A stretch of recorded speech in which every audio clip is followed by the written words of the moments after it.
नमस्कार।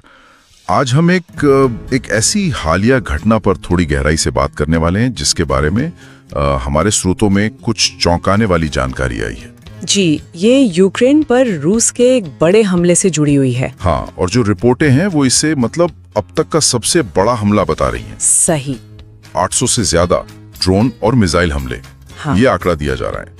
तो आज हम यही समझने की कोशिश करेंगे कि इन रिपोर्टों के आधार पर इस दावे का असल मतलब क्या है, मतलब इसके क्या पहलू हैं और ये हमें क्या सोचने पर मजबूर करती है ये जानकारी। जी। और इस विश्लेषण में मेरा साथ देने के लिए हमारे विशेषज्ञ मौजूद हैं।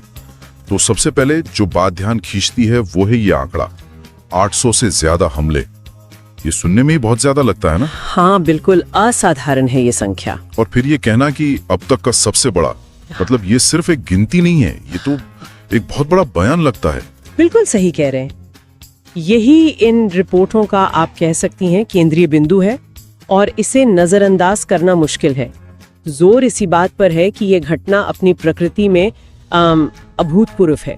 स्रोत साफ कह रहे हैं कि ये पिछले किसी भी हमले से कहीं ज्यादा बड़ा था और सबूत के तौर पर ये 800 प्लस की संख्या इस्तेमाल की जा रही है। ये संख्या ही जैसे पूरी कहानी का शीर्षक बन गई है। हाँ, ये दिलचस्प है कि संख्या पर इतना जोर है, लेकिन जब स्रोत 800 प्लस हमला कहता है तो ये थोड़ा मतलब अस्पष्ट सा भी लगता है। क्या इसका मतलब है कि 800 अलग अलग जगहों पर बमबारी हुई या फिर 800 मिसाइलें और ड्रोन दागे गए? इस संख्या की प्रकृति के बारे में क्या रिपोर्टें कुछ और बताती हैं? देखिए, ये एक बहुत जरूरी सवाल है क्योंकि हमला शब्द इसकी व्याख्या अलग अलग हो सकती है। आम तौर पर जब इस तरह की रिपोर्टिंग होती है, खास तौर पर शुरुआती दौर में, तो ये संख्या कुल छोड़े गए हथियारों मतलब ड्रोन और मिसाइलों की कुल गिनती को दर्शाती है।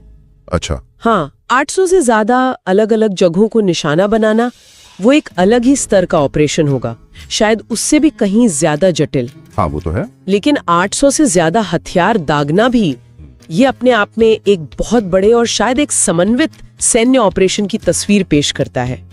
स्रोत हमें इसकी सटीक परिभाषा तो नहीं दे रहे हैं, लेकिन जिस तरह से संख्या को उछाला गया है उससे यही लगता है कि जोर कुल छोड़े गए हथियारों की अभूतपूर्व मात्रा पर है। तो हम शायद ये मान सकते हैं कि 800 से ज्यादा अलग अलग ड्रोन या मिसाइल थे जो छोड़े गए। ठीक है, तो सिर्फ ये मात्रा 800 से ज्यादा, क्या ये अपने आप में किसी खास रणनीति या इरादे की तरफ इशारा करती है? हाँ, मात्रा तो महत्वपूर्ण है ही, लेकिन रिपोर्ट में एक और जानकारी है। ड्रोन और मिसाइलों का मिश्रण, ये कॉम्बिनेशन। हाँ, ड्रोन और मिसाइल दोनों। जी, ये संयोजन आधुनिक युद्ध नीति में, खासकर इस संघर्ष में काफी आम हो गया है।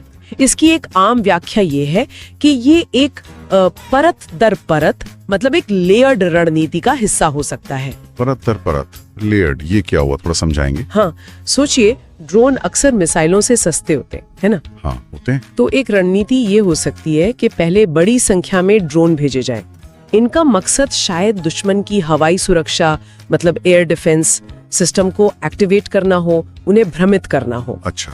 उनकी क्षमता को परखना हो या शायद उन्हें भेदना हो, मतलब ओवरवेल्म करना हो। और जब एयर डिफेंस इन ड्रोनों से निपटने में उलझ जाए तब ज्यादा ताकतवर, ज्यादा सटीक और महंगी मिसाइलें अपने असली हाई वैल्यू लक्ष्यों की तरफ भेजी जाएं। समझ गया, मतलब पहले सस्ते ड्रोन से डिफेंस को व्यस्त करो, फिर असली निशाना लगाओ। जी बिल्कुल। और ये 800 प्लस की संख्या इस तरह की एक जटिल बहुआयामी हमले की संभावना को काफी प्रबल करती है।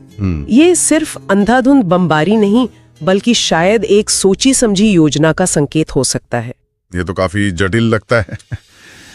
लेकिन क्या रिपोर्टें हमें इस कथित रणनीति की सफलता या विफलता के बारे में कुछ बताती हैं? क्या वो लक्ष्य भेद पाए, कितना नुकसान हुआ, ऐसा कुछ? नहीं, और ये एक महत्वपूर्ण बात है। रिपोर्टें इस पर पूरी तरह से खामोश हैं। अच्छा। हाँ, उनका पूरा ध्यान हमले के पैमाने पर है, वो 800 प्लस वाली संख्या और तरीके पर, ड्रोन और मिसाइल का मिश्रण, और वो अब तक का सबसे बड़ा वाला वर्गीकरण। लक्ष्यों के प्रकार क्या थे, हमले कितने सफल रहे या उससे कितना नुकसान हुआ, इसका कोई जिक्र इन शुरुआती स्रोतों में नहीं मिलता। ये खामोशी थोड़ी अजीब नहीं लगती? अगर हमला इतना बड़ा था जैसा कहा जा रहा है तो उसके नतीजे भी तो खबर बनने चाहिए थे। इसके कई कारण हो सकते हैं। देखिए, संघर्ष वाले इलाकों से सटीक जानकारी जुटाना और फिर उसकी पुष्टि करना ये बहुत मुश्किल होता है, खासकर हमले के फौरन बाद। हाँ, ये तो है। तो शायद पैमाने की पुष्टि करना, मतलब कितने हथियार छोड़े गए, ये लक्ष्यों पर हुए असर का विस्तृत आकलन करने से ज्यादा तेज और आसान हो। सही। और ये भी हो सकता है कि रिपोर्ट करने वाले स्रोत के लिए हमले की अभूतपूर्व संख्या और उसका सबसे बड़ा होना यही अपने आप में मुख्य खबर थी। अच्छा। शायद संदेश सिर्फ पैमाने का प्रदर्शन करना ही हो, नतीजा चाहे जो भी रहा हो। तो ये खामोशी या जानकारी की कमी, ये भी हमें कुछ सोचने पर मजबूर करती है। हाँ, ये हमें मजबूर करती है कि हम सिर्फ उसी जानकारी पर ध्यान दें जो, यानी पैमाना और तरीका। ठीक है, अब आते हैं उस दूसरे बड़े दावे पर, अब तक का सबसे बड़ा। ये तुलनात्मक शब्द है, सबसे बड़ा। इसका मतलब है कि इन रिपोर्टों के हिसाब से इस पूरे संघर्ष के इतिहास में पहले कभी ऐसा नहीं हुआ। ये किस चीज का संकेत हो सकता है? क्या ये सिर्फ एक रिकॉर्ड टूटने जैसी घटना है या इसका कोई गहरा मतलब है? सिर्फ इन रिपोर्टों के आधार पर अगर देखें तो इसके कई मतलब निकाले जा सकते हैं। पहला और सबसे सीधा मतलब तो यही है कि संघर्ष की तीव्रता में एक खतरनाक बढ़ोतरी हुई है, एस्केलेशन जिसे कहते हैं। एस्केलेशन। ये दिखाता है कि हमले करने की क्षमता या शायद इच्छा एक नए स्तर पर पहुंच गई है। दूसरा, ये रूसी पक्ष की तरफ से अपनी सैन्य क्षमता का एक बड़ा प्रदर्शन हो सकता है, शायद ये दिखाने के लिए कि उनके पास अभी भी बड़े पैमाने पर हमले करने के संसाधन और इच्छा शक्ति है। क्या इसका कोई और पहलू भी हो सकता है, जैसे कहीं ये किसी तरह की हताशा का भी संकेत तो नहीं कि अगर पिछले तरीके उतने कारगर नहीं हो रहे तो चलो अब बहुत बड़ी संख्या में हमला करके नतीजा बदलने की कोशिश की जाए? हालांकि फिर वही बात, रिपोर्टें हमें मंशा के बारे में कुछ नहीं बताती। सही कह रहे हैं आप। मंशा का पता लगाना इन रिपोर्टों से मुमकिन नहीं है, वो सब अटकलें ही होंगी। लेकिन रिपोर्ट का तथ्य ये है कि इसे सबसे बड़ा कहा गया है। ये वर्गीकरण अपने आप में महत्वपूर्ण है। ये पढ़ने वाले या सुनने वाले को साफ तौर पर बताता है कि भाई इस घटना को संघर्ष की सामान्य घटनाओं की तरह मत देखो, ये कुछ अलग है, ज्यादा गंभीर है। हाँ, ये उस घटना को एक ऐतिहासिक संदर्भ देने की कोशिश है। भले ही वो इतिहास अभी बनी रहा हो, इसमें भी सोचना जरूरी है। ये कोई छोटा मोटा काम तो नहीं होगा। निश्चित रूप से नहीं। 800 से ज्यादा ड्रोन और मिसाइलें तैयार करना, उन्हें लॉन्च साइट तक पहुंचाना और फिर एक समन्वित तरीके से लॉन्च करना, ये एक बहुत बड़ा लॉजिस्टिकल और ऑपरेशनल काम है। हाँ बिल्कुल। इसके लिए भारी मात्रा में सैन्य सामग्री चाहिए, ईंधन चाहिए, तकनीकी विशेषज्ञता चाहिए और सटीक योजना की जरूरत होती है। रिपोर्टें हमें ये तो नहीं बताती कि ये संसाधन कहाँ से आए, क्या ये नए बनाए गए थे या पुराने स्टॉक से थे, या इसका रूस की कुल हथियार क्षमता पर क्या असर पड़ा। लेकिन ये संख्या 800 प्लस, ये बिना किसी शक के ये दिखाती है कि इस एक ऑपरेशन के पीछे एक महत्वपूर्ण औद्योगिक और सैन्य निवेश था। हाँ, ये पहलू भी सोचने वाला है कि इतने बड़े पैमाने पर हमला करने की क्षमता को बनाए रखना या उसका प्रदर्शन करना, ये अपने आप में एक रणनीतिक संदेश देता है, भले ही जमीनी हकीकत कुछ भी हो। बिल्कुल बिल्कुल। कभी कभी युद्ध में क्षमता का प्रदर्शन भी उतना ही महत्वपूर्ण हो जाता है जितना कि उसका वास्तविक इस्तेमाल। ये दुश्मन के साथ साथ बाकी दुनिया को भी एक संदेश दे सकता है। तो जो लोग इस पूरे घटनाक्रम पर बारीकी से नजर रख रहे हैं, उनके लिए इस जानकारी का क्या महत्व है? मतलब ये एक हमले की रिपोर्ट है, ठीक है, लेकिन इसके व्यापक निहितार्थ क्या हो सकते हैं सिर्फ इन रिपोर्टों के आधार पर? मेरे ख्याल में मुख्य बात यह है कि ये रिपोर्टें संघर्ष की गतिशीलता, मतलब डायनामिक्स में एक संभावित और महत्वपूर्ण बदलाव का संकेत दे रही हैं। कम से कम हमले की तीव्रता और पैमाने के मामले में तो जरूर। सबसे बड़ा हमला का लेबल सिर्फ एक रिकॉर्ड नहीं है, ये भविष्य में होने वाली घटनाओं का सूचक भी हो सकता है। ये दिखाता है कि स्थिति कितनी अप्रत्याशित और अस्थिर है और पैमाने में अचानक बड़े बदलाव आ सकते हैं।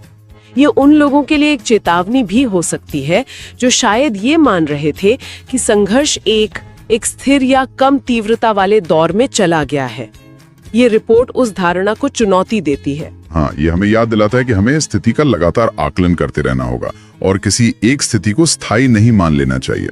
ठीक है, तो अगर हम आज की इस चर्चा के मुख्य बिंदुओं को समेटें तो क्या बातें सबसे अहम निकल कर आती हैं? पहला, कि हमारे पास जो रिपोर्टें हैं वो यूक्रेन पर रूस के एक हालिया हमले का जिक्र करती हैं जिसमें 800 से ज्यादा ड्रोन और मिसाइलों का इस्तेमाल हुआ। ठीक है। दूसरा, इन रिपोर्टों में इस हमले को साफ तौर पर अब तक का सबसे बड़ा कहा गया है।